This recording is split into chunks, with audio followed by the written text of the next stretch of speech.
R&D department যে yarn count বের করে। র্যাপ রিল মেথড, নির্দিষ্ট লেংথে সুতা পেঁচিয়ে ওজন নেওয়া হয় এবং ওজন নিয়ে ফর্মুলার মাধ্যমে কাউন্ট বের করা হয়। এটা সবচেয়ে স্ট্যান্ডার্ড ও অ্যাকুরেট পদ্ধতি।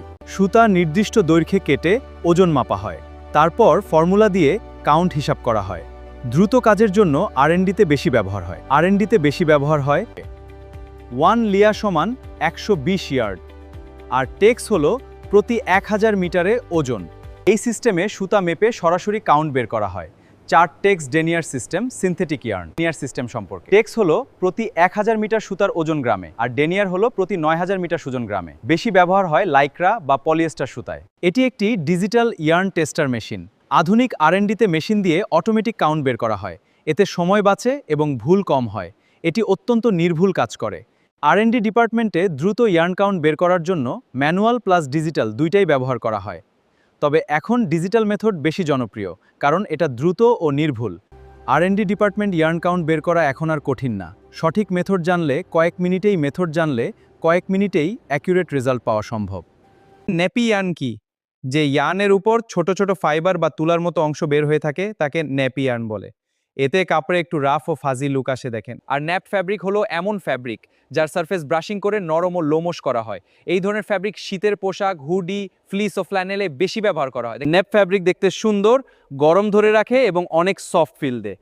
টেক্সটাইলে ছোট ছোট এই বিষয়গুলো জানলেই বেসিক থেকে অ্যাডভান্স শেখা সহজ হয়ে যায়। আমরা মনে করি ভালো ফ্যাব্রিক শুধু ভালো সুতা দিয়ে হয়, কিন্তু নিটিং মেশিনের ক্যাম্প পার্ট ও অনেক গুরুত্বপূর্ণ। এটা ইয়ার্নকে ফ্যাব্রিকে কনভার্ট করে, এর কোয়ালিটি ফাইনাল ফ্যাব্রিককে নির্ধারণ করে। এই ক্যাম্পগুলো নিডল মুভমেন্ট কন্ট্রোল করে, যার মাধ্যমে তৈরি হয় ফ্যাব্রিক লুপ ও ডিজাইন। ক্যাম্প সেটিংটা ঠিক থাকলে ফ্যাব্রিক হয় স্মুথ, আর সেটিং ভুল হলে দেখা দেয় লাইন মার্ক, ড্রপ স্টিচ ও আনইভেন ফ্যাব্রিক। দেখেন, একটা পারফেক্ট ফ্যাব্রিকের পিছনে মেশিন ইঞ্জিনিয়ারিংয়েরও বড় ভূমিকা আছে। ভালো ফ্যাব্রিক তৈরির পিছনে শুধু সুতা না, মেশিন ক্যাম্প সেটআপ এরও বড় অবদান আছে। ধন্যবাদ। ডাইং সেকশনের সবচেয়ে গুরুত্বপূর্ণ ধাপগুলোর মধ্যে একটি হলো প্রি ট্রিটমেন্ট, কারণ ভালো প্রি ট্রিটমেন্ট ছাড়া কখনোই ভালো ডাইং সম্ভব না। প্রি ট্রিটমেন্টের মূল কাজ হলো কাপড় থেকে ওয়্যাক্স, অয়েল, ডার্ট এবং ইমপিউরিটিস দূর করা। এর মাধ্যমে ফ্যাব্রিক হয় পরিষ্কার, অ্যাবজর্বেন্সি বাড়ে এবং ডাই সমানভাবে বসে।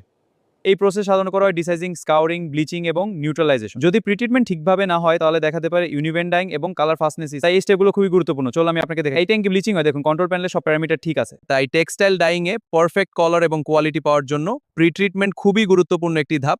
টেক্সটাইল বেসিক টু অ্যাডভান্সের সাথে থাকুন, টেক্সটাইল লার্নিং হোক আরও সহজ। ডাইং সেকশনে শুধু রং দিলেই কাপড় ভালো হয় না।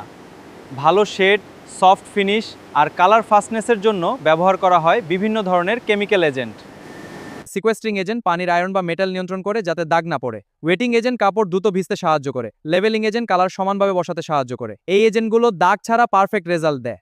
সোপিং এজেন্ট অতিরিক্ত রং দূর করে ওয়াশ ফাস্টনেস বাড়ায়। সফটেনার কাপড়কে নরম ও স্মুথ ফিল দেয়। ফিক্সিং এজেন্ট রংকে কাপড়ে স্থায়ীভাবে আটকাতে সাহায্য করে। ডাইং এর কোয়ালিটি ভালো করতে এসব এজেন্টের ভূমিকা অনেক গুরুত্বপূর্ণ। একজন মার্চেন্ডাইজার হিসাবে ফেব্রিকের যেসব বেসিক বিষয়গুলো জানা দরকার, জিএসএম কি, ডিয়া কি, গেজ কিভাবে কাজ করে, সুতা কোন কাপড়ে ভালো, সিঙ্গেল জার্সি আর রিবের পার্থক্য কি, শ্রিঙ্কেজ কেন হয়, ফ্যাব্রিক শেড কেন ভিন্ন আসে, প্রোডাকশন ডিলেই হলে কোথায় সমস্যা হতে পারে, এই বেসিক জ্ঞানগুলোই একজন মার্চেন্ডাইজারকে আরও স্মার্ট আর দক্ষ করে তোলে। ধন্যবাদ।